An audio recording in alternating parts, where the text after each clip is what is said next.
Hey, what's up everyone? My name's Chris Winter, and in this video, I'm going to go through some of the best DSLRs for beginner photography, so hopefully I can help you choose which camera might be best for you. And guys, in case you didn't know, I'm currently doing a huge giveaway. One lucky subscriber is going to win a Canon SL2 or a Nikon D3400. To enter, all you need to do is subscribe to this channel and my brand new travel channel, which is linked down below. And guys, if you haven't seen it yet, definitely also make sure to check out my brand new list, the best cameras for beginners. I go through some of the cameras that would be best for you. So if you want to check that out, I'll put a link in the description box below this video and you can take a look. But anyway, let's get on to today's question. So today's question asks, hey Chris, I'm 17 and have been saving up to get a DSLR. I love photography and have been using my uncle's camera, so can't wait to get my own one day.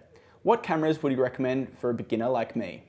Well, first off, I'm so stoked that you're beginning to get into the world of photography. I remember I was about your age when I got my first DSLR and I've loved it ever since. It's an awesome journey and I think you're gonna love it. And fortunately, there's quite a lot of DSLRs in the market these days, which makes it really easy to learn on. So let's take a look at some of them. Now, if you want a real budget, which you might be at 17, I'd first take a look at a couple of older DSLRs, which are great to learn on. These are actually pretty cheap these days, especially if you buy them secondhand. Now, one camera that I would probably take a look at if you're looking for something a little bit older is this one right here. This is the Nikon D3100, and it's a little bit older now, but it's definitely a great one to take a look at if you're getting started out.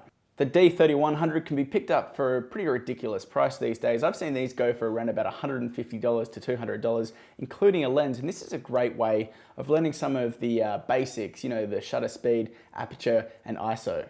By the way, guys, let me know in the comments below if you could win a Canon SL2 or a Nikon D3400, which one would it be? And I'll take a look at your comments. Another set of older cameras that I'd take a look at are the Canon T2i or 550D or the Canon T3i or 600D. The Canon T2i was actually my first Canon DSLR, and it's small and has great image quality. It also shoots in 1080p for video as well. The Canon T3i is even better because it has an articulating screen which flips out, which makes it easier to compose your shots. Now, if you're looking for something a little bit newer, I'd take a look at something like the Canon T6, which is this camera here. It's also called the 1300D if you're outside of America. Or you could look at the Nikon D3400. These were the most popular beginner DSLRs from last year, and they're pretty similar in specs.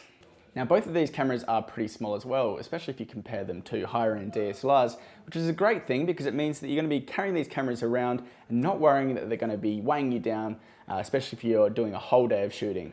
Now, one camera that I definitely recommend at the moment though is this one right here. This is the Canon SL2. Now, it's brand new and is one of the most popular cameras you can get right now. Its best feature is its awesome autofocus system called Dual Pixel, which is the best autofocusing system in pretty much any camera for video that I've ever tested. I've been really impressed with the Canon SL2 for the last few months that I've been testing it. Now, it's got a great small size. In fact, it's actually the smallest DSLR with an articulating screen. Now, it also shoots in slow motion, has a time-lapse mode, and has a touchscreen, which makes it super easy to use. Now, another camera that I'd look at, although it's not specifically a DSLR, it's actually a mirrorless camera, is the Panasonic G7, especially if you're into video as well. The G7 shoots in 4K, which looks great, and has that articulating screen, which makes it great for shooting YouTube videos.